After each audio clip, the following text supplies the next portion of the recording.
बिस्मिल्लाह इन्नल हम्दुलिल्लाह नहमदुहु व नस्तईनुहु व नस्तगफिरुह व नऊज़ु बिल्लाहि मिन शुरूरि अनफुसिना व मिन सय्यिआति अमालिना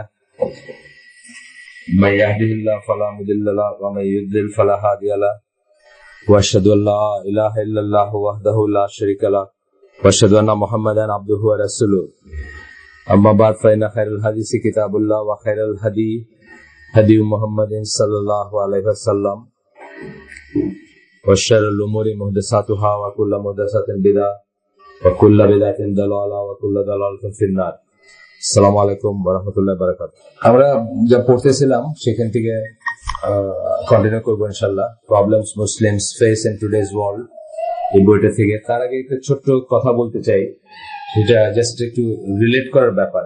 গত কয়েকদিন আমরা যে প্রবলেম যেগুলো পড়তেছিলাম তার ভিতরে একটা ছিল যে অশরীরী আনসিন ওয়ার্ল্ড থেকে যে প্রবলেম, অর্থাৎ আমরা বোঝাচ্ছি যে শায়াতিন বা জিন থেকে যে প্রবলেম হয় মুসলিমদের বা হতে পারে, সেই সমস্ত জিনিসটা কিছু পড়তেছিলাম। তো এটা নিয়ে আমি যে বইটা, যে দ্য ওয়ার্ল্ড অফ জিন এন্ড ডেভিলস যে বইটা, সেটাতে আবার একটু ঘেটে দেখলাম।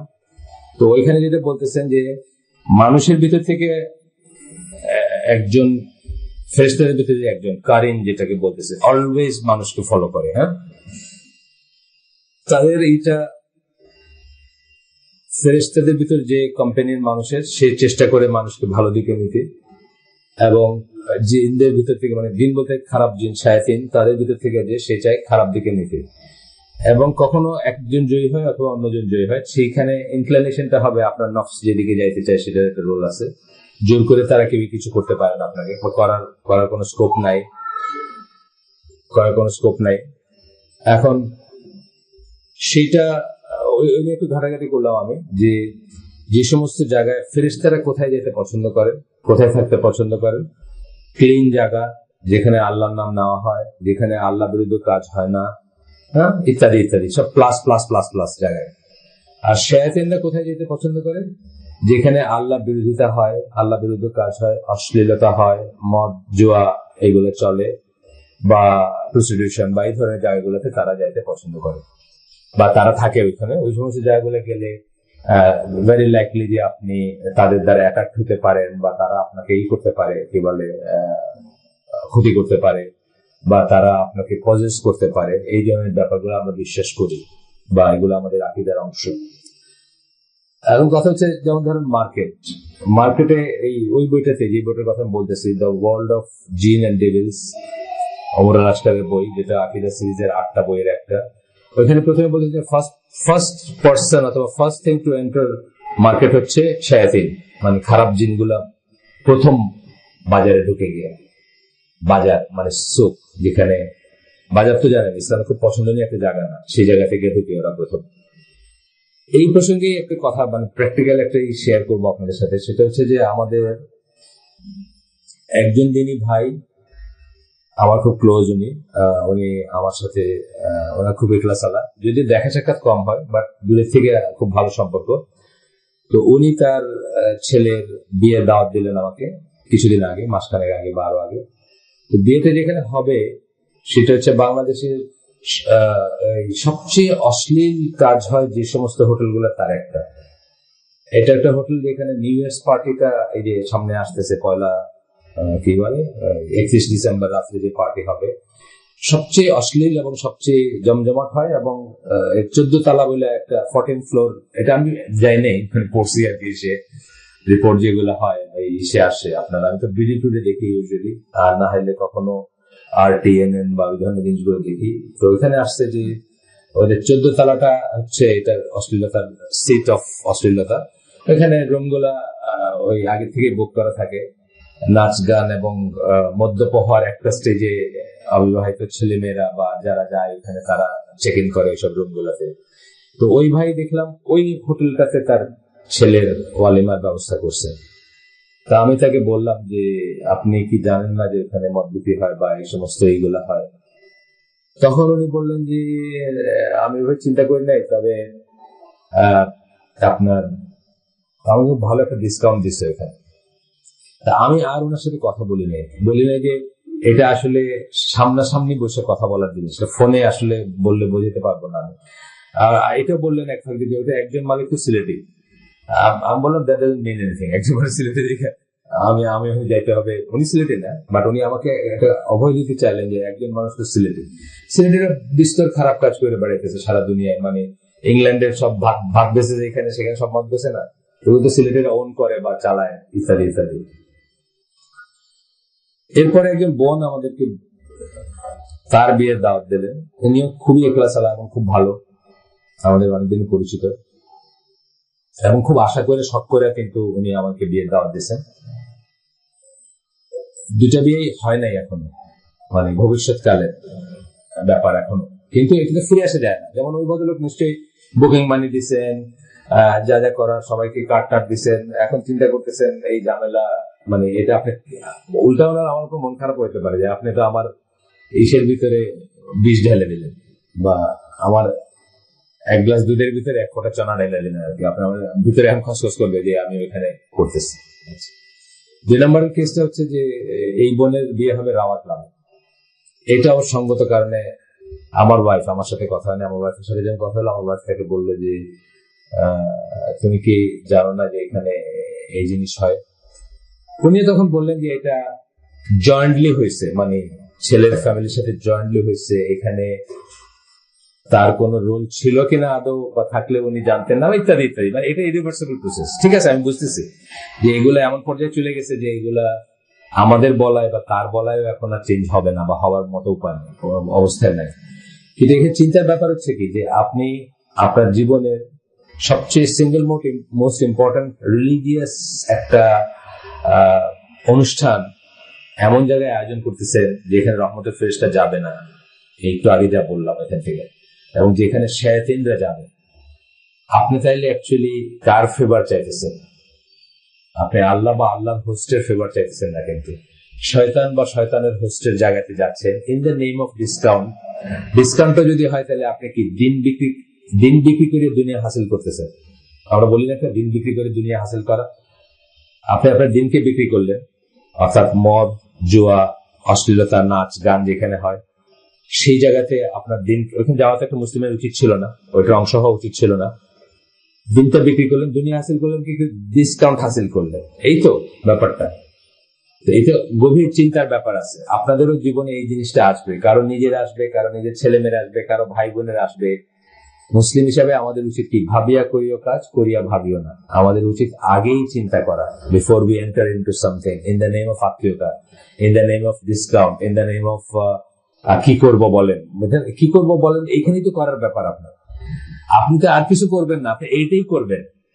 আর তো কিছু করেনও নেই, করতে পারবেনও না। আপনি দেশের যে অবস্থা, দুনিয়ার যে অবস্থা, পৃথিবীর যে অবস্থা, আপনি মুসলিম, আপনি তো এমনিতেই অস্পৃশ্য থার্ড গ্রেড ফোর্থ গ্রেড মানে ওয়ার্ল্ড সিটিজেন।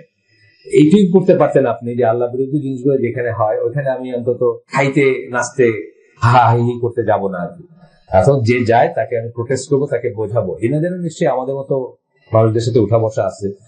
যে মহিলার কথা বলতেছি তার খুবই ভালো কানেক্টেড, তার ফ্যামিলি আলেমদের সাথে, সব আলেমদের সাথে ভালো কানেক্টেড, যেসব আলেমদের আমরা চিনি। যে ভদ্রলোকের কথা বলতেছি উনিও খুব ভালো কানেক্টেড আলেমদের সাথে, বড় বড় মানুষের সাথে কানেক্টেড, আমার চেয়ে বহু বড় মানুষের সাথে কানেক্টেড। কিন্তু কেউ তাকে বলে নাই হয়তো, অথবা উনিও কাউকে শুনতে যান নাই, বা তার এই দুইটা বিয়েতে অনেক আলেমরা যাবেন, এটা আমি জানি,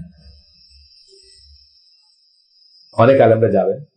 কেউ ওই হোটেলটায় যাবেন যেখানে আর কয়েকদিন পরে 31st নাইটে সেই অশ্লীল জিনিসগুলো আবার, ওটা ঢাকা 1 নম্বর একটা অশ্লীলতার দিক দিয়ে। এটা বেশ গর্বের একটা বিষয় তাদের, যে তারা যে ফ্যাসিলিটি গুলো দেয় এটা অন্যরা দিতে পারে না আর কি ওখানে।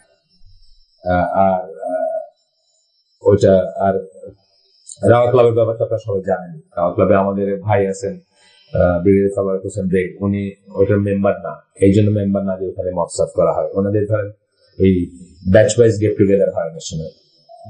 সবাই সিনিয়র মানুষ যারা বেঁচে আছেন, তারা তো জেনারেল টেনারেল এরকম হয়ে রিটায়ার করছে, তো ওনারা হয়তো বসেন একসাথে, কোথাও বসে একটু খাওয়া দাওয়া করলেন, বা গেট টুগেদার ব্যাচ ওয়াইজ হয়। এটা আমাদের ভিতরে ম্যানেকেটিভ কখনো কখনো হয়েছে আগে, বা স্কুলগুলোতে হয় না, রিউনিয়ন হয়, অথবা স্কুলে একটা ক্লাস ধরেন ফার্স্ট ব্যাচ একসাথে বসলো কোথাও। ওটা দোষের কিছু না, এজ লং এজ আল্লাহ বিরুদ্ধে কোনো কাজ না হয়।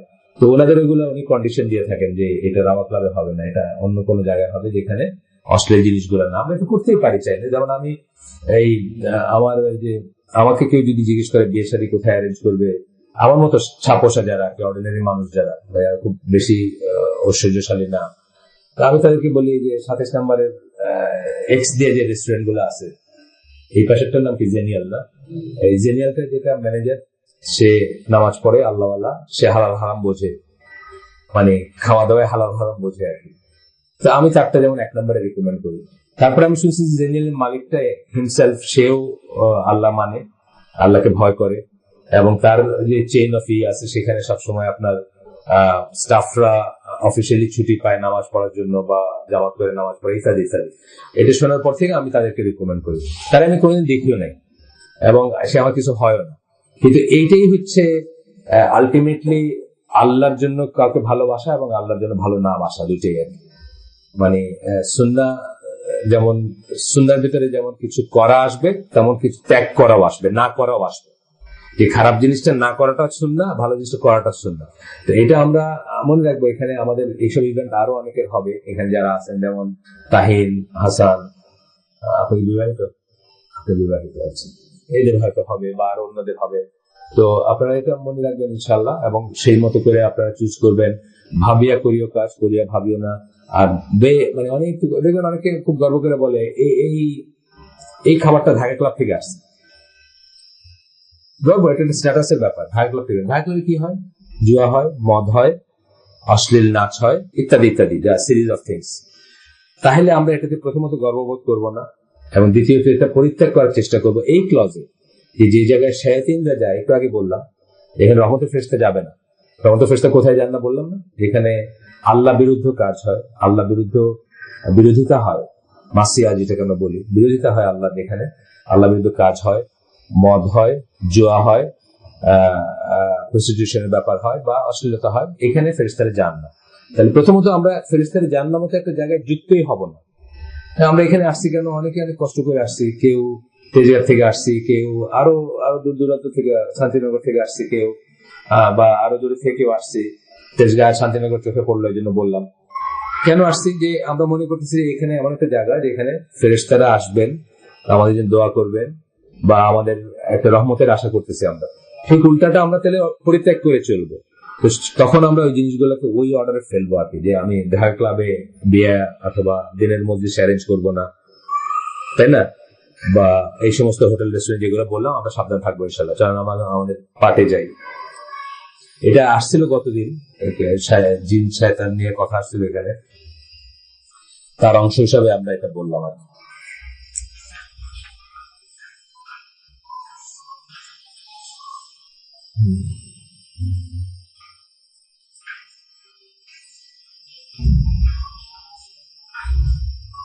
তো ওনারা বলছেন এখানে, এটা আমরা পড়ছি,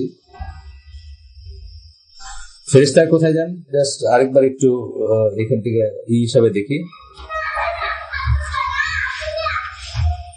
মসজিদ যেখানে জিকির হয় বা কোরআন রিসাইট করা হয়। জিকির বলতে আমরা বলছি আগেই যে জিকির কথার মানে হচ্ছে স্মরণ করা আল্লাহকে, কোরআন রিসাইট করা। কোরআন হচ্ছে, কোরআনের একটা নাম হচ্ছে জিকির, সেই হিসাবে।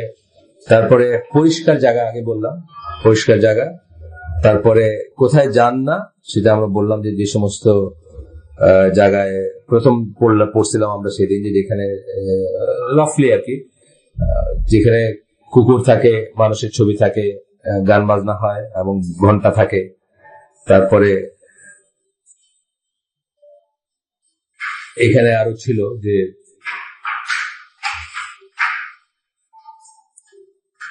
অ্যালকোহল গ্যাম্বলিং এর জায়গায়, যেটা আমরা ক্লাবগুলোর কথা বললাম। তারপরে শয়তান আর কিভাবে আমাদের ভিতরে ঢুকে বা কাজ করে সেগুলো আমরা আগেই আলোপ করছি অনেকটুকু। তার ভিতরে লাস্ট দিন আমরা পড়ছিলাম যে সমস্ত যে খারাপ, সেগুলো আপনার চোখে ভালো দেখায় সে।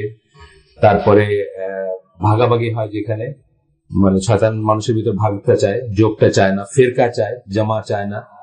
তারপরে আমরা বলছিলাম যে আপনাকে দারিদ্রের ভয় দেখায়, মনে আছে?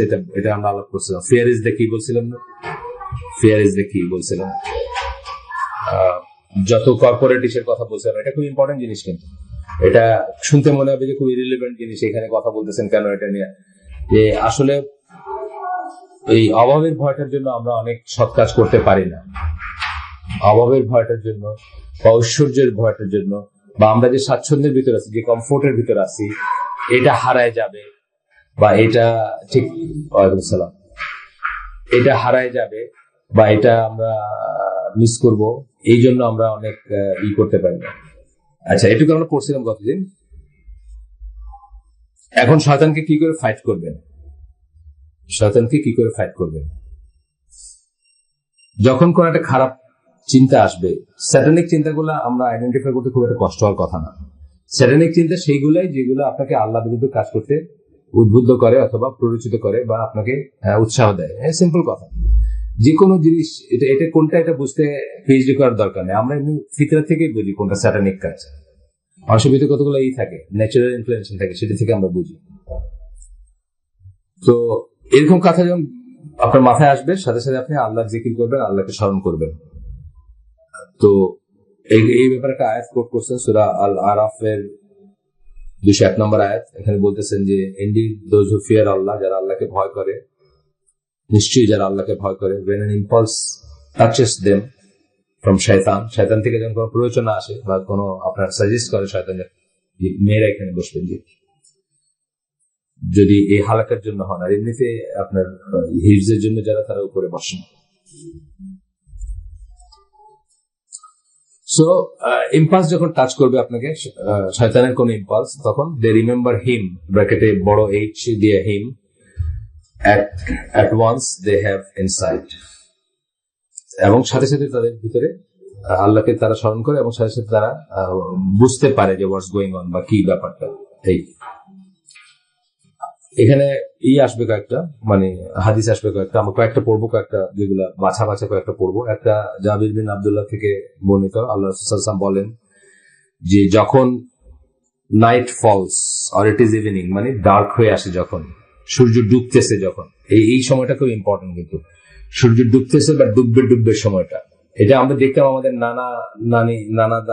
নানি দাদিদের বলতে। তো বড় হয়ে যখন আমরা আবার বেশি শিক্ষিত হয়ে গেলাম, তখন মনে করতাম যে এগুলো তো সেকেলে মানুষ বলছে, এগুলো ভ্যালিড না। এখন আবার এসে দেখতেছি যে ভেরি মাচ ভ্যালিড ইন সুন্নাহ। এই জিনিসটাকে, পার্টিকুলার জিনিসটা খেয়াল করবেন। এটা কিন্তু অনেক দুর্গতির কারণ। অনেক গ্রামে বা শহরেও অনেক বাচ্চার বিহেভিয়ার এক্সপ্লেন করা যায় না। ওয়ান অফ দ্য রিজনস কিন্তু এটা। এই সময়টাতে বাচ্চাদেরকে হেফাজত করবেন, ঘরে নিয়ে আসবেন, আবার একটু পরে পুরোপুরি রাত হওয়ার পরে বাইরে যেতে পারে। এই শিফট চেঞ্জের সময় আর কি একটা। আল্লাহ রাসূল সাল্লাল্লাহু আলাইহি ওয়াসাল্লাম বলতেছেন, when night falls or it is evening, keep your children close to you. নিজের কাছে রাখবেন বাচ্চাদের। for the devils spread out at that time. শায়াতিন যারা, খারাপ জিন যারা, তারা এই সময় ছড়ায় পড়ে। after an hour of the night elapses, you can let them free. বলেই দিয়েছেন আল্লাহ রাসূল সাল্লাল্লাহু আলাইহি ওয়াসাল্লাম। ঘন্টাখানিক চলে গেলে, একটা আওয়ার, মানে আসল কথা পুরোপুরি ডার্ক হয়ে গেলে আর কি। ট্রানজিশনটা, মানে আলো আধারের ট্রানজিশনটা অনেক জায়গায় দেখবেন যে আল্লাহ রাসূল না করছেন। যেমন ধরেন, অর্ধেক আলো, অর্ধেক সূর্যের আলো, অর্ধেক ছায়া বসতে না করছেন। এটা হলো শায়াতিন বা শয়তানের পছন্দনীয় জায়গা। তারা থাকতে চেষ্টা করে বা তারা পছন্দ করে থাকতে। অর্ধেক ছায়া অর্ধেক রোদে বসতে না করছেন। আইদার পুরোপুরি ছায়া বসেন, পুরোপুরি রোদে বসেন। এগুলো কিন্তু আকীদা পয়েন্ট। এগুলো আপনার আমি প্রমাণ করে দেখাতে পারবো না, আপনার ছবি তুলে দেখাতে পারবো না যে শয়তান অর্ধেক ছায়া আর অর্ধেক রোদে বসে। এগুলো সবই আকীদা পয়েন্ট, এবং এগুলো আল্লাহ রাসূল সাল্লাল্লাহু আলাইহি ওয়াসাল্লাম বলছেন এটা এনাফ হওয়া উচিত যে কোনো মুসলিমের জন্য প্রাথমিকভাবে। তারপরে সে যদি গবেষণা করে কোনোদিন বাইর করতে পারে, সেটা ডিফারেন্ট জিনিস। গবেষণা অনেকদিন আছে। যেমন ধরেন, আমি এটা শেয়ার করছি আপনাদের সাথে, কারোর সাথে শেয়ার করছি, সবার সাথে না, যে লাইলাতুল কাদের বলি, যে রাতে কোরআন নাজিল হয়েছিল। তো একজন ওই অ্যাস্ট্রোফিজিক্স, অ্যাস্ট্রোনমির উপর পড়াশোনা করা প্যালেস্টাইনের আমেরিকায় থাকেন, একটা বই লিখছেন, আমার কাছে বইটা আছে। তো এখানে বলতেছেন যে লাতমানা তুজ্জা যে পূজা করতো, এগুলো এক একটা চাঁদ বা গ্রহকে রিপ্রেজেন্ট করতো। তো এরকম 7টা অবজেক্ট সম্ভবত ওই রাতে সব কোলিনিয়ার ছিল। এটা খুব রেয়ার একটা ইভেন্ট যে রাতে কোরআন নাজিল হয়। কোলিনিয়ার মানে একই লাইনে ছিল ওই দিন। এবং এই লাইলাতুল কাদর বলার আরেকটা সিগনিফিকেন্স, মানে এটা উনি গবেষণা করে বাইর করছেন। আমি বলছি আপনারা জানতে পারবেন কোনো কথা নেই, কিন্তু আমি বলছি এগুলোর স্কোপ হয়তো থাকতে পারে, কিন্তু বেসিক্যালি আপনি চিন্তা করবেন যে আল্লাহ এবং আল্লাহ রাসূল এটা বলছেন। তো উনি বলতেছেন যে যাকে তারা পূজা করতো বা যা কিছু নিয়ে তারা চিন্তা করতো, এই যে জ্যোতির্বিদ্যা নিয়ে অনেক আরবদের ভিতরে অনেকই ছিল, এটা হলে এটা হয়, এটা হলে এটা।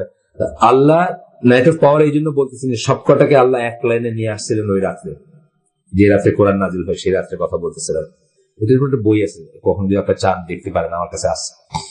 এটা যেমন একটা একটা একটা ফাইন্ডিং, এরকম অনেক ফাইন্ডিং থাকতে পারে। আপনি হয়তো কখনো রিয়েলি বাইর করলেন যে আলো আধারিতে এটা হয় বা ওটা হয়, কিন্তু তাছাড়াও প্রাথমিকভাবে আমরা কি করবো, আল্লাহ রাসূল বলছেন এটা এনাফ।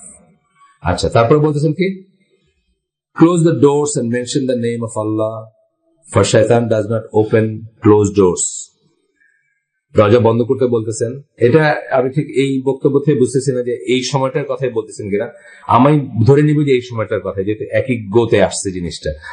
আর আল্লাহর নাম নিয়ে দরজা বন্ধ করতে বলতেছেন, এটা রাত্রে ঘুমানোর বেলায় প্রযোজ্য। আল্লাহর নাম নিয়ে যে দরজা বন্ধ করা হয়, আপনি খুব ছোট্ট ইভেন্ট, কিন্তু বিসমিল্লাহ বলে আপনি তাওয়াক্কালতু আলাল্লাহ বা এরকম বলে বাইরে যাওয়া বা ভিতরে আসা, বা ভিতরে এসে যখন ফাইনালি বন্ধ করতেছেন তখনও বলতে পারেন, আল্লাহর নাম করতে পারেন, বা আরো দোয়া আছে সেগুলো করতে পারেন, সেটা শয়তান খুলতে পারে না। হ্যাঁ, এটা একটা আমরা শিখলাম। তারপরে কি, try to maintain ritual purity all day and rinse your nose 3 times after waking up. Ritual purity অর্থাৎ অজুতে থাকবেন as much as possible, whole day, মানে as much as possible। বা টয়লেটে গেলে তখন তার অজু নেই, বাইরে এসে অজুতে করে নিলেন। এবং এটা অভ্যাস করলে কিন্তু খুব কঠিন কিছু না। আমি বহু মানুষকে চিনি যে যখন জিজ্ঞেস করবে তারা অজু আসতে হবে, বহু মানুষকে চিনি আমি এখন। Just that's the way they are কি। তাইলে কি হবে যে আপনার কখন কোথায় আজান পড়লো, অনেক মানুষের দেখবে যে সে গল্প করতেছে আপনার সাথে, দিনের গল্পই করতেছে। এইখানে হালাকাতে দেখবে হালাকা শেষ হয়ে গেল, চিটচ্যাট চলতেছে, আজানটা পড়লো, বাস এখন বাথরুমের লাইন। কেন, মানে আমরা তো আগে করতে পারি, বা আমরা সবসময় থাকতে পারি, আগে থেকে থাকতে পারি। এরকম পার্টিকুলার মানুষের কথা আমি বলতেছি, আমি জেনারেল কথা বলতেছি যে আমরা ওই যে সময়তে আমি এখন ধরেন এখানে বাথরুমের লিমিটেশন আছে, আমাদের এখানে 4টা বা 3টা বাথরুম আছে নিচের তলায়, প্রত্যেকটা যদি 3 জন করে দাঁড়ান সময় লাগবে, উনি 2 রাকাত মিস করে ফেলবেন। এটা তাও নামাজ হবেও না, কিন্তু কেন মিস করলেন, এটা দরকার ছিল না। উনি যদি এটা বুঝতেন যে সবসময় থাকাটা রিকমেন্ডেড, তাহলে হয়তো করতেন না। এখানে যে হাদিসটা আসতেছে এই প্রসঙ্গে, আবু হুরায়রা রাদিয়াল্লাহু আনহু বর্ণনায় রাসূল সাল্লাল্লাহু আলাইহি ওয়াসাল্লাম বলেন, তোমরা যদি কেউ ঘুম থেকে উঠো, if any of you gets up from sleep and performs ablution, এবং ওযু করো যদি তোমরা, he should wash his nose by putting water in it and then blowing it out 3 times. এমনিতে আমরা সেটা করি, কিন্তু নাকের ভিতরে পানি নেওয়া, আপনি জানেন যে মানে নরম জায়গা পর্যন্ত পানি নেওয়াটাকে মুস্তাহাব, একদম পৌঁছানো। এটা সাইনাস যাদের হয় তাদের জন্য একটা ট্রিটমেন্ট, কিন্তু এটা পানিটা টানতে চেষ্টা করা, যতদূর পারা যায় টানা, এন্ড দেন ব্লো আউট করা। কারণ বলতেছেন যে নাকের ভিতরে পানি দিয়ে ব্লো আউট করবা, এইভাবে ঝেড়ে ফেলা, যেটা জোরে একটু। কেন বলতেছেন? বিকজ শয়তান has stayed in the upper part of his nose all the night. নাকের উপরের অংশে শয়তান সারা রাত ছিল। শয়তান বলতে শায়াতিন আর কি, নট নেসেসারিলি ইবলিস। এটা যেমন আমি প্রমাণ করতে পারবো না, but it is so because আল্লাহ রাসূল সাল্লাল্লাহু আলাইহি ওয়াসাল্লাম সেড সো। আমাদের কাছে এইভাবে নিতে হবে, বা আমরা এইভাবে নিব ইনশাআল্লাহ। দিনের সবকিছু আপনি এক্সপ্লেন করতে পারবেন এমন কোনো কথা না, সবকিছু এক্সপ্লেন করতে বলেনও নাই, চানও নাই আপনাকে। কিন্তু প্রাইমারিলি আপনাকে লজিক দিয়ে, আল্লাহ রাসূল লজিক দিয়ে বা রেশনাল দিয়ে, রিজনিং দিয়ে কিন্তু আপনাকে দিনের দিকে ডাকছেন। আল্লাহ কোরআনে এক আয়াত বলি না আমরা যে রাত্রি এবং দিনের পরিবর্তনের ভিতরে আয়াত রয়েছে, যেটা দেখা যারা বুদ্ধিমান তারা সেখানে তাদের জন্য অনেক আয়াত সাইন আছে, নিদর্শন আছে, এটা বলি না আমরা। এখানে আমরা আরো অনেক জিনিসের কথা বলি যে এটাতে নিদর্শন আছে, এটা এইগুলো দিয়ে আল্লাহ আপনাকে ডাকছেন আল্লাহর দিকে, আল্লাহর দিনের দিকে। ওয়ান্স ইউ এন্টার ইট, তখন কিন্তু সব জিনিস আপনি লজিক দিয়ে এক্সপ্লেন করতে পারবেন না। এবং এটা একটা বিশাল ফ্যাটাল জিনিস আর কি, মানে ইমান নষ্ট হওয়ার একটা বা নষ্ট হওয়ার একটা মানে পসিবিলিটি চলে আসে যখন আপনি সবকিছুকে শুধু রিজন দিয়েই করেন। এই রিজন দিয়ে দেখতে গিয়ে কিন্তু আমাদের ইসলামিক স্কলারদের ভিতরে আগের দিনের বা এখনকার দিনের অনেক আছেন যারা জিন, যেটা আমি বললাম যে ঈশ্বরের একটা অংশ, আপনার আকীদার একটা অংশ, জিনকে আর ওইভাবে বিশ্বাস করেন না, ফেরেশতাদেরকে ওইভাবে বিশ্বাস করেন না। তারা ফেরেশতাদেরকে পাওয়ার বা এনার্জি বলে ডিফাইন করতে চান। আমরা এখানে ফেরেশতাদের ব্যাপারে কি শিখছি? ফেরেশতারা হচ্ছেন ইন্ডিভিজুয়াল, যে সাইফুল্লাহ রাশিদি একজন আসিফ মাহমুদ একজন, তাহিন একজন মানুষ, ফেরেশতারা এরকম এক একজন ফেরেশতা এক একজন ইন্ডিভিজুয়াল। এটা আমাদের আকীদার অংশ। তো এখানে আপনার রেশনালিটিতে, আপনার রেশনাল রিজনিং এ মিলে নেই দেখে আপনি আকীদা পয়েন্ট বা আল্লাহ যেটা বলছেন ওটাকে চেঞ্জ করে টুইস্ট করার চেষ্টা করবেন, আপনার ইমানই থাকবে না, আপনি মুসলিমই থাকবেন না, এটা বোঝার ব্যাপার আছে। আচ্ছা, এরপরে আসেন একটু আগে আমরা অন্য পয়েন্টে যাই। ও, এখানে ভিতরে আরো কিছুই দিচ্ছেন যে নানা রকম হাদিস দিচ্ছেন এবং দিচ্ছেন, দলিল দিচ্ছেন। Research the last 2 chapters of the Quran. আপনারা জানেন লাস্ট 2টা ইসের মানে last 2 chapters of the Quran, last 2 chapters বলতে সূরা ফালাক, সূরা নাস। এটা খুব খুব বহুল আলোচিত ব্যাপার। এটা হাদিসটা হচ্ছে আবু সাইদ আল খুদরির বর্ণনা। রাসূল সাল্লাল্লাহু আলাইহি ওয়াসাল্লাম বলেন, আবু সাইদ খুদরি বলতেছেন রাসূল সাল্লাল্লাহু আলাইহি ওয়াসাল্লাম একটা কাজের কথা বলতেছেন। The Messenger of Allah sallallahu alaihi wasallam tried to seek protection against evil jinn and the evil eyes until Surah Falaq and Surah Nas were revealed. After they were revealed, he took to them for seeking the protection of Allah. এর আগে আল্লাহ রাসূল সাল্লাল্লাহু আলাইহি ওয়াসাল্লাম নজর থেকে, বদ নজর থেকে এবং জিন বা ইসের থেকে, হালাকে আসছে নাকি এটাকে এই মহিলা এখানে পুরুষদের দেখে চলে যাচ্ছে, জিজ্ঞেস করেন হালাকায় না অন্য কোথাও।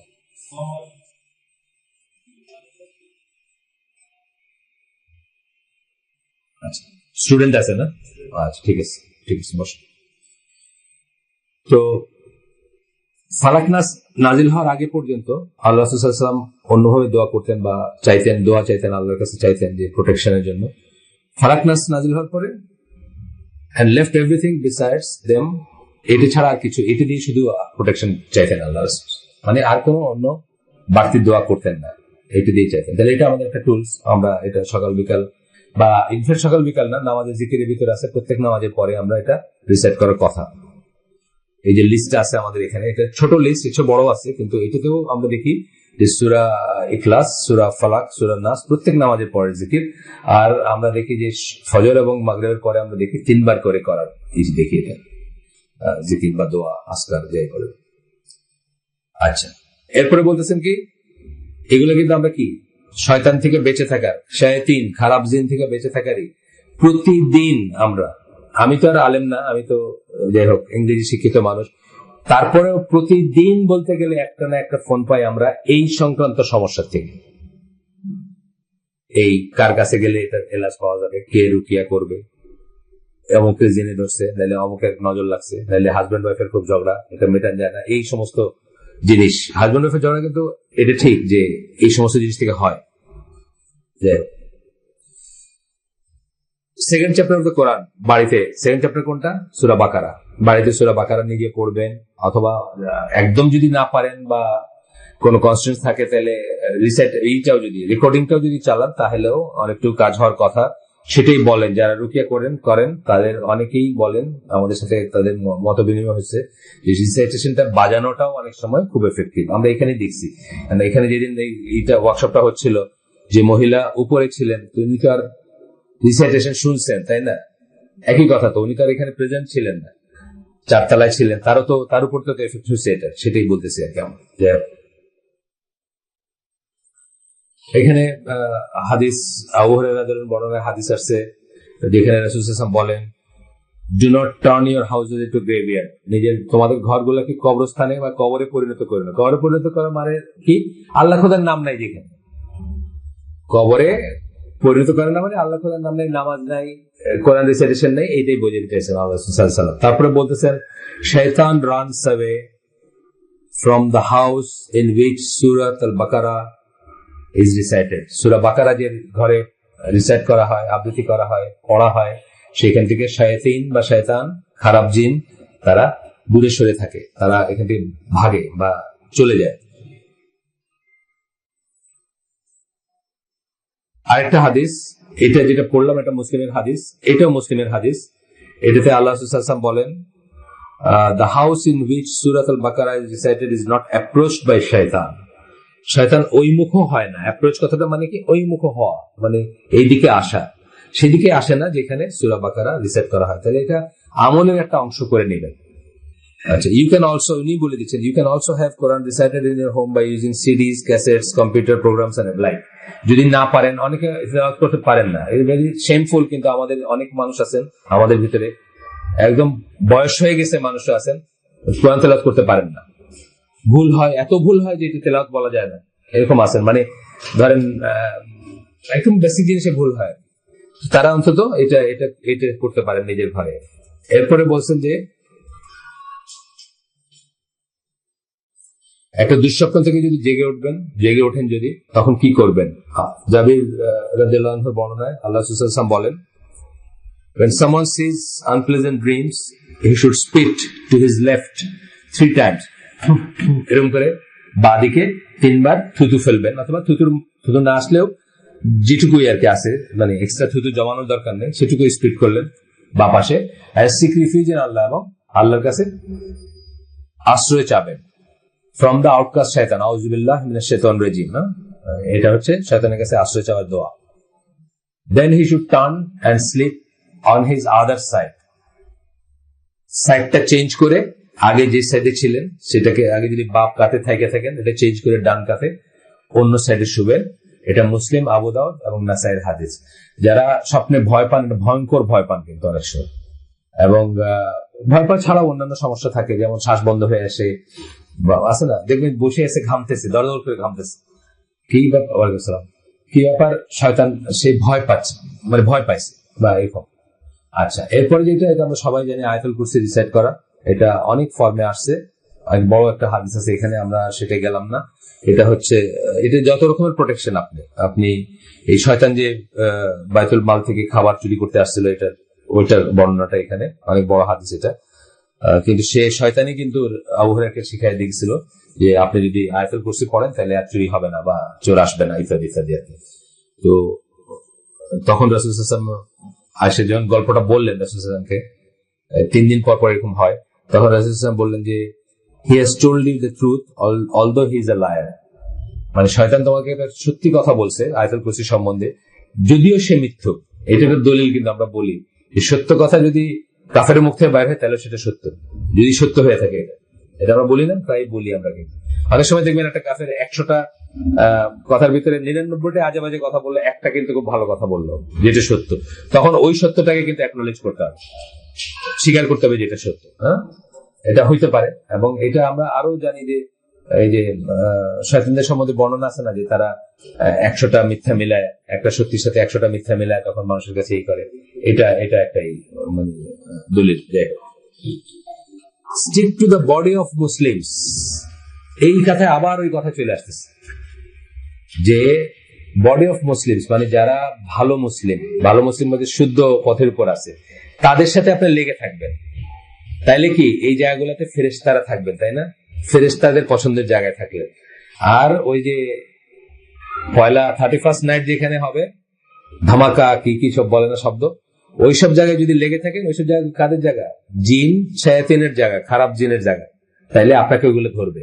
মানে ওটার উল্টাটা বললেন আর কি, stick to the body of the Muslim জামা, যারা আহলে সুন্নাত জামার মতো আল্লাহ রাসূল এবং আল্লাহ রাসূল সাল্লাল্লাহু আলাইহি ওয়াসাল্লাম যেভাবে চাইছেন আমাদেরকে জীবনযাপন করতে, সেভাবে যারা জীবনযাপন করে তাদের সাথে লেগে থাকবেন আপনি। তাহলে আপনি শয়তানদের থেকে বেঁচে থাকবেন বা দূরে থাকবেন। এখানে জামা বলতে অনেক ওয়াইডার সেন্সে বলা হয়েছে। এইরকম জামাকেও জামা বলি আমরা, মসজিদের জামাতকেও জামা বলি, আবার মেথোডোলজিক্যালি যারা সত্যি ফলো করে তাদের সাথে লেগে থাকে সেটাকেও আমরা বলি, তাই না? মানে যে কোনো দুটোর ভিতরে আমরা অলওয়েজ কি প্রেফার করবো? আমরা যারা আহলে সুন্নাত জামা বা আল জামা বলতে আল্লাহ রাসূল সাল্লাল্লাহু আলাইহি ওয়াসাল্লাম যা বলছেন সেটার কাছাকাছি যারা, তাদেরকে সবসময় প্রেফার করবো, বা সেটা হইলে জানলে তো সেটাই করব, না হলে অন্তত টুয়ার্ডস সেটা যারা চেষ্টা করতেছেন সেটা চেষ্টা করবো। যেমন ধর পাশাপাশি 2টা মসজিদ আছে, ইন অল রেসপেক্ট ইকুয়াল। একটা মসজিদে মিলাদ পড়া হয়, একটা মসজিদে এবং মিলাদ পড়া এবং নামাজের পরে হাত তুলে মোনাজাত করা হয়। একটাতে মিলাদ পড়া হয় না, নামাজের পরে হাত তুলে মোনাজাত করা হয় না। আমরা কোনটা প্রেফার করবো?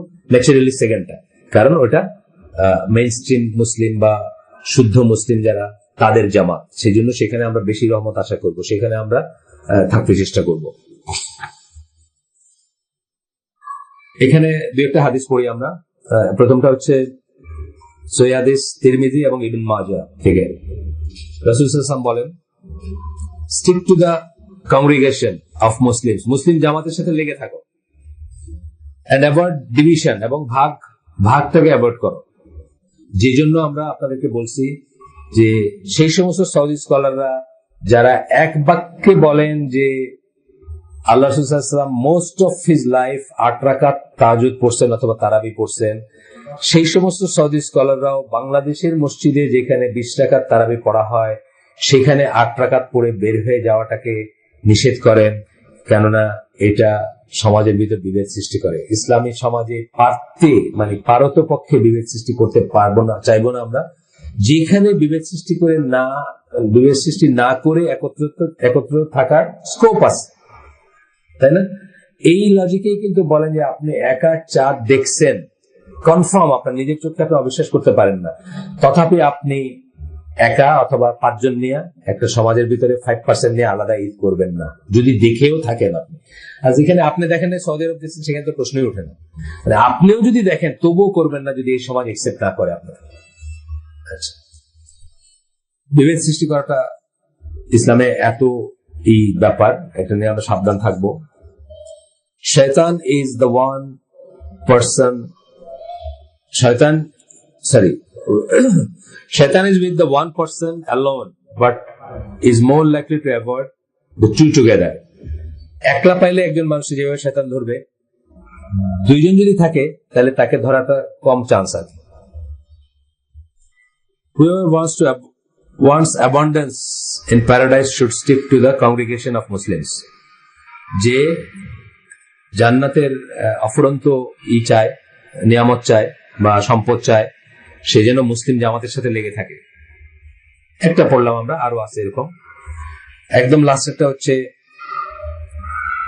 seek protection of Allah before reciting Quran and when one gets angry. শয়তান থেকে বেঁচে থাকার পথ করতেছি, কিন্তু আমরা পথগুলো আমরা শিখতেছি বা জানতেছি। শয়তান বা শায়াতিন, মানে ডেভিলস যেগুলোকে বলি আমরা, অপবিত্র জিন বা অপবিত্র এই যারা। শেষটা কি পড়তেছি আমরা? শেষ পয়েন্টটা হচ্ছে আল্লাহর কাছে প্রোটেকশন চাবেন কোরআন পড়ার আগে। কিন্তু আল্লাহ বলছেন কোরআনে, সূরা নাহলের আয়াত আছে, আল্লাহ প্রোটেকশন চাইতে বলছে 99 বা 100 নম্বর আয়াত, আমি ভুলে গেছি। 98 এখানে দিচ্ছেন, 98 নম্বর আয়াত।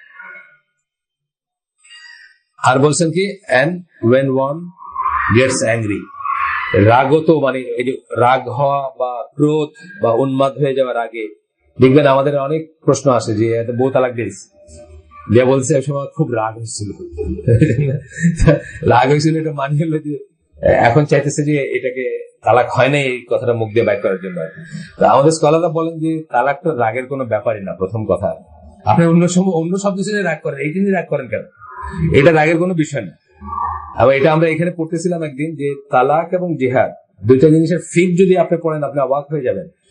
আমি যে সূরা ওই যে সৌদি আরব থেকে বাংলাদেশে পাওয়া যায়, হয়তো তাফসিরে সাদি এখন হয়তো পাওয়া যায়, যে দারুস সালামের বই বিক্রি করতেছে কারা জানি, আপনার পাইলে কিনে নিন। শেষ 3 পারার তফসির আছে ওনার, তাফসিরে সাদি, খুব ভালো তফসির। তো সূরা তালাকের যে তাফসিরটা আছে ওইটা পড়লে আপনি অবাক হয়ে যাবেন যে এটা একেবারেই কোনো ইমোশনের ব্যাপার না, একেবারেই অভিমানের ব্যাপার না, একেবারেই রাগের ব্যাপার না, বরং এত ঠান্ডা মাথায় করার ব্যাপার যে আপনার মনে হবে যে এটা মানে কি বলবো, মানে আপনার কোনো ইমোশনই থাকতে পারবে না এই জিনিসটার পেছনে আর কি। যদি তারপরেও আপনি তালাক দেন সত্যি আপনার এই বোর সাথে আর হওয়ার কথা নয়। এইভাবে লিখছেন উনি এইটা। 1 মাসে একটা করে যখন সে পবিত্র থাকবে তখন তার ভিতরে আবার এই সময়টার ভিতরে আবার আপনার ক্লোজ হবেন না, এই সমস্ত কন্ডিশন মানে 3 মাসে 3 হলে 3টা তালাক দেন সত্যি আপনি, তাহলে বুঝতে হবে এই মহিলার সাথে আপনারা কিছুতেই হবার নয়।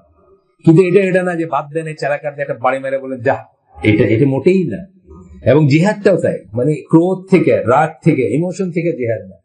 জিহাদের ব্যাপারগুলো ছিল ঠান্ডা মাথায় একদম, মানে প্রস এন্ড কনস ভাইবা, এটা লাভ, এটা ক্ষতি, এটা ভাইবা, এটা আমিরের একটা ডিসিশন বা ইসলামিক যিনি থাকবেন মানে খলিফা যিনি থাকবেন তার একটা ডিসিশন, ঠান্ডা মাথায় করার ডিসিশন। রাগের কোনো স্কোপই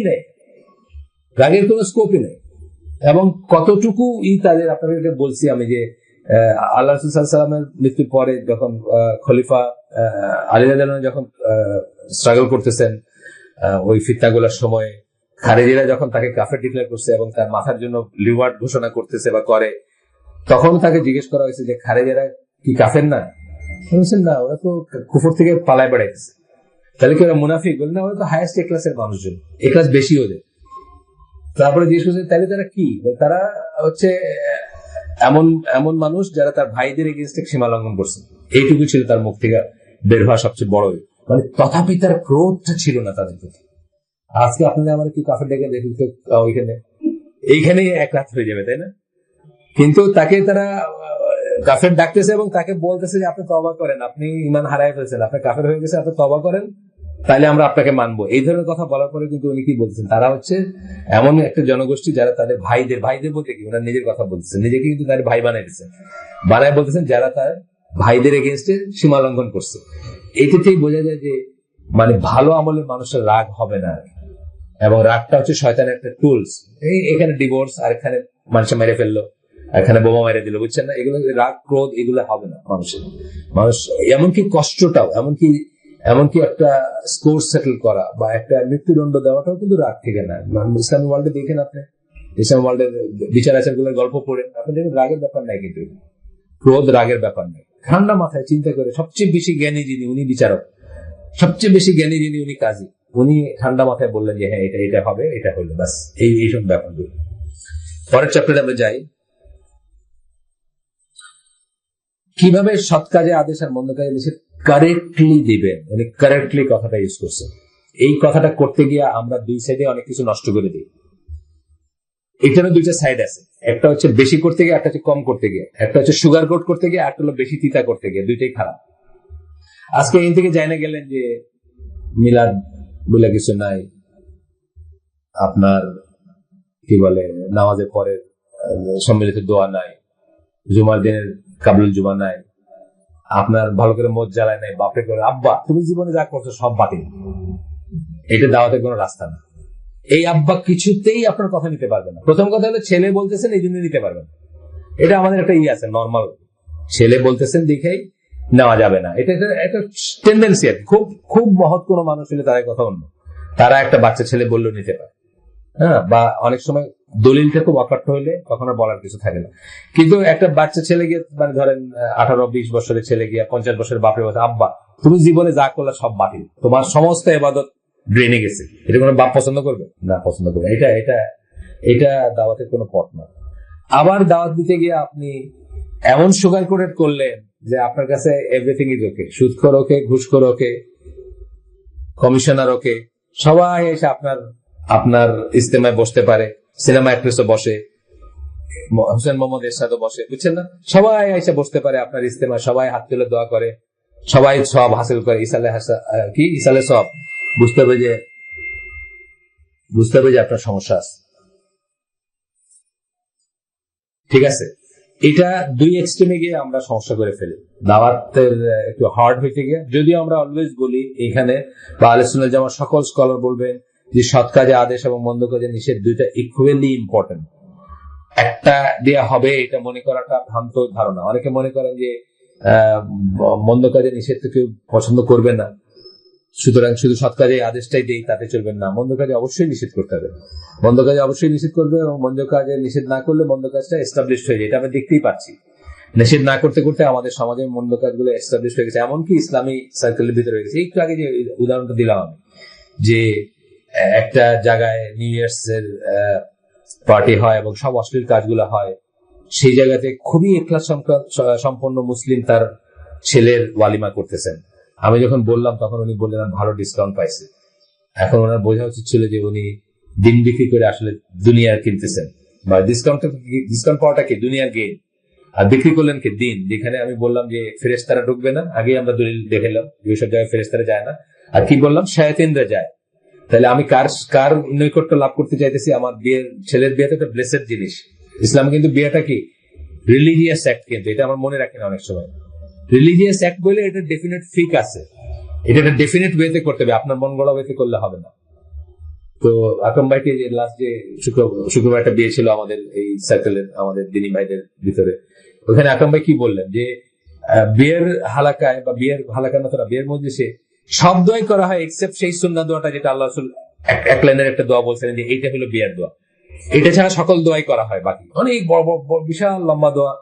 আর মা বোনদের ভিতরে যারা বেপর্দা থাকেন তারা কষ্ট করে ওই শাড়িটারে কোনো মতে তুলে মাথায় দেন, কোমর বাইর হয়ে যায় তখন, কিন্তু তারপরেও খুব সিরিয়াসলি দোয়াটা করেন। ওই দিন যখন দোয়াটা আকম্বে শিখাই দিচ্ছেন যে এক লাইনের দোয়া, পিছন থেকে একজন বলছেন মনোযোগ হবে না, মনোযোগ হবে না, উনিও তবলিক টবলিক করেন, কিছু হবে না আর কি, মোচ নাই এই জন্য বলতেছে, সে মানে খুব ছোট মোচ এবং সম্ভবত তবলিক করে, মনোযোগ হবে না, মানে ওনার মনে হয় যে বিয়েতে তাহলে কেন আসলাম এরকম একটা ভাব। যাই হোক, আবার ফিরে যাই আমরা যে সৎ কাজে আদেশ, মন্দ কাজে নিষেধ, দুইটাই করতে হবে, না হলে মন্দ কাজগুলো কি হবে, প্রতিষ্ঠিত হয়ে যাবে সমাজে।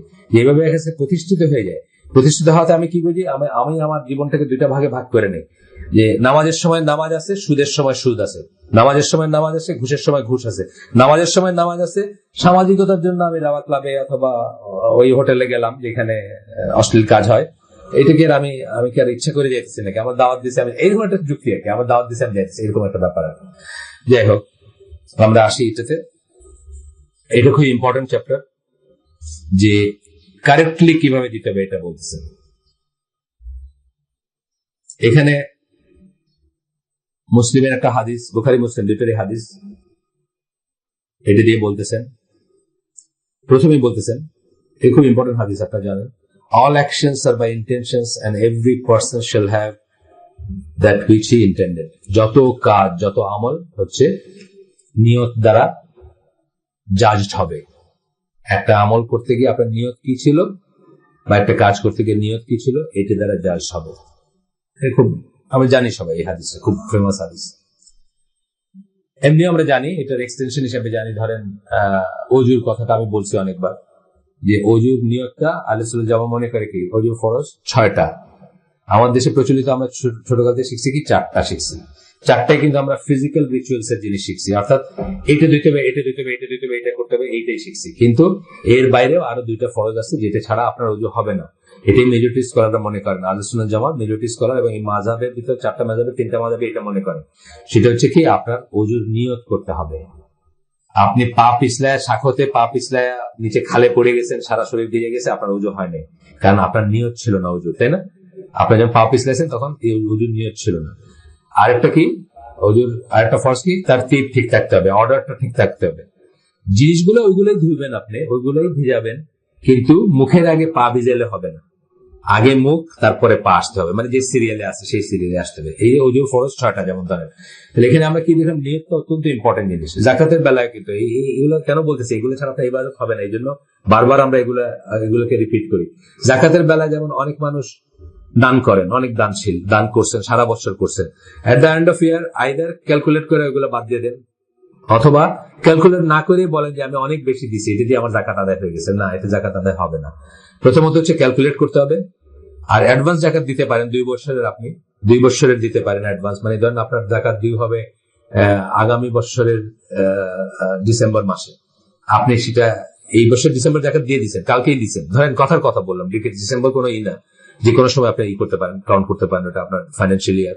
ধরেন আপনি 1 ডিসেম্বর দেন জাকাত, এইভাবে আপনি একটা সিস্টেম করছেন, বা 1 মহরম দেন জাকাত, ইসলামের নিউ ইয়ার ডেটে আপনি জাকাত দেন, তাহলে এইবার দিয়ে দিচ্ছেন, আর একটা ডিউ হবে কবে, আগামী মহরমের হবে।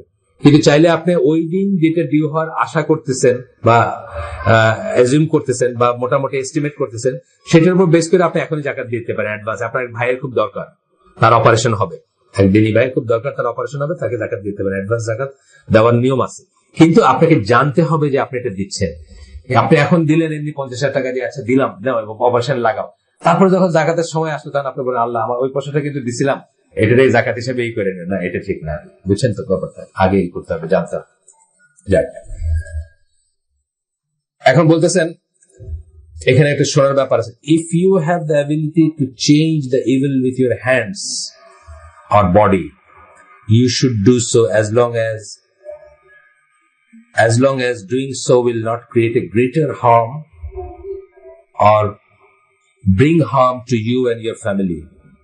If you cannot change it, এরপরে পড়া, তাহলে চেঞ্জ করা, মন্দ কাজে নিষেধ করা, মন্দ কাজ বদলানোর ক্রাইটেরিয়া আমরা কি দেখলাম, যদি আপনার ক্ষমতা থাকে এবং এর চেয়ে বড় আর কোনো মন্দ হবে না, অথবা আপনার বা আপনার ফ্যামিলির ক্ষতি হবে না, এই ব্যাপারে যদি আপনি শিওর থাকেন, তাহলে আপনি সেই মন্দ কাজটা প্রতিহত করবে, তাই না? এর অনেক উদাহরণ আছে। একটা উদাহরণ হলো বিয়ে শাদীতে যাওয়ার ব্যাপারে। বাংলাদেশে বিয়ে শাদী 99% বিয়ে শাদী যাওয়াটা হারাম, যেভাবে বিয়ে শাদী গুলো হয়। আপনি জানেন, এটা আব্দুল আজিজ বিন ইউসুফের বই আছে, মোহাম্মদ সালেহ সালামের ফতোয়া আছে, অনেক। এখানে এই মজলিসে যারা আছে সবাই জানে এভারেজ বিয়েগুলোতে আমরা যাইতে পারি না। কারণ কি? অনেক কারণে যাইতে পারি না। একটা হচ্ছে যে এই রাওয়াল ক্লাবারের হোটেল বললাম, এটা তো আলাদা একটা ক্লজ। এই ক্লজ তো পরে, এটা না, এটা খুব স্পেশাল ক্লজ। এটা বলছি special clause for special people, যারা চিন্তা করেন তাদের জন্য। আমি জেনারেলটাই বলতেছি। প্রিয়াঙ্কা কমিউনিটি সেন্টার বিয়ে হইতেছে, কেন যেতে পারেন না আপনি? প্রথম কথা হলো যে ছেলে মেয়ের সেপারেশন নেই। দ্বিতীয় কথা হলো ওই গেট থেকে বর আসলো, পরে সবাই সরে গেল, মুরব্বীরা, ইয়াং কতগুলো মেয়ে, যে প্রত্যেকের সাথে এই বরের হয়তো দেখা দেওয়াটাই হারাম, তারা এসে তার গায়ে ফুল ছিটাইলো, তাদের হাসি ঠাট্টা করতেছে, ফাইজলামি করতেছে ইত্যাদি। 3 নাম্বার হলো বিয়ের আগের যে, এখন তো হলো মানে 5 অনুষ্ঠানে 6 অনুষ্ঠানে বিয়ে হয়, বুঝছেন না? তা আগের যে মহরত গুলা হয় বা রিহার্সেল গুলা হয়, ওইখানে নাকি মোটামুটি সিনেমা মার্কা জিনিস হয়, মানে হলুদ এবং ইসের দিন, কি বলে, পাঞ্চিনের দিন মোটামুটি সিনেমাই হয় আর কি, নাচ গান সবই হয়, হলুদ ছড়াছড়ি, রং ছড়াছড়ি হয়। ওইগুলার আবার যারা মিস করছেন আপনারা, যে ওই গুণাতে যারা সরাসরি যুক্ত হইতে পারেন নাই, তাদের জন্য ওইগুলোর আবার রেকর্ডিংটা বড় স্ক্রিনে দেখানো হয়। এটা নাকি সর্বসাম্প্রতিক চলতেছে। আপনি যদি না জানেন তাহলে হয়তো মনে করেন বলিউডে কোনো সিনেমা হচ্ছে, কিন্তু ভালো করে খেয়াল করে দেখবেন, আরে আমার চাচাতো ভাইটা তো এখানে আছে, বা আমার খালাতো বোনটা তো এখানে আছে, বুঝছেন না? এই সমস্ত কারণে বিয়েতে যাওয়াটা স্কলাররা হারাম বলে।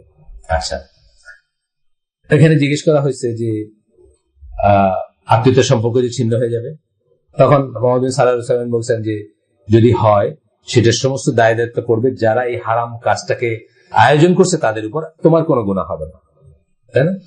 ইয়েট কিন্তু তা সত্ত্বেও কিন্তু এক শ্রেণীর মানুষকে এখানে যাইতে বলছেন। কাদেরকে যাইতে বলছেন? আপনি হইলেন ওই গোষ্ঠীর ওই বড় ভাই যার প্রেজেন্সে সকল খারাপ কাজ বন্ধ হয়ে যায়, আছে না এরকম পার্সোনালিটি? আপনি গেলেন, বাজনাটা বন্ধ হয়ে গেল, টেলিভিশনটা বন্ধ হয়ে গেল, চুপ চুপ সব বেপরদারা গিয়া কোনো মতে মাথায় কাপড় টাপড় দিয়ে একটা কোনা খুঁজে নিল, মিক্সিং মিংলিং বন্ধ। আপনার যদি সেই পার্সোনালিটি হয়, সেই বড় ভাই যদি হন, তাহলে আপনি যাবেন এবং এটাকে বন্ধ করবেন। কিন্তু আপনি গেলেন, কেউ আপনার পাত্তাই দিল না, অথবা দিলেও একটা বিশাল ঝগড়া লেগে গেল। ঝগড়া দেখে দেখা গেল যে বিয়ের সাথে সব ভন্ডল, আরো অনেক ফিটনা। সেই ক্ষেত্রে কিন্তু আপনার এই বাধা দেওয়াটা বা এইটা রিকমেন্ডেড না, আপনার না যাওয়াটাই সেটার আপনার করণীয়। এটা বোঝার ব্যাপার আছে। এইটাই বলতেছেন যে গ্রেটার ফিতনা ক্রিয়েট করবেন না। যেমন আমরা আরেকটা ঘটনা উদাহরণ দিই এখানে, যে শেখ আলবানীকে একজন জিজ্ঞেস করছিলেন, একজন মহিলা, যে আমার হাজবেন্ড আমাকে হারাম কাজ করতে উদ্বুদ্ধ করে। হারাম কাজ বলতে মানে ধরেন সিনেমা টিনেমা দেখা, চলো এই সিনেমা দেখে একসাথে বসে, বা এরকম কিছু হবে। আমরা এই যুগের হারাম গুলো তারা জানতেন না আর কি। মানে আলবানী যখন মারা গেছেন, তখন হারামের এই ডাইমেনশন আসেনি, এখন যে ডাইমেনশন আছে। যাই হোক, এসডি কার্ড ফোন সহ রেখে আসে, 20 টাকা বিনিময়ে এসডি কার্ডটা ভরে দেওয়া হয়। সারা রাতে যে পর্নোগ্রাফি দেখে শেষ করতে পারবে না, সেই পরিমাণ পর্নোগ্রাফি 20 টাকার বিনিময়ে ভরে দেয় আর কি। এরকম, এটা নাকি খুব মানে মোবাইল বিজনেস বলতে যেগুলো বোঝায়, তার ভিতরে সবচেয়ে বড় বিজনেসটাকে এটাই, বিশেষ করে গ্রাম অঞ্চল। জিজ্ঞেস করছিল, আমি ইন্টারভিউ দেখছি, যে ভিডিও টুডিও বললাম না, যেগুলো আমি ইন্টারনেটের যে পেজ গুলো দেখি, সেখানে যে সিনেমা খুব মাইর খাই যাচ্ছে, ইভেন মুফস্সল। তখন বলছে যে ইন্টারভিউ নিচ্ছে যে কেন ভাই আপনারা সিনেমা দেখেন না?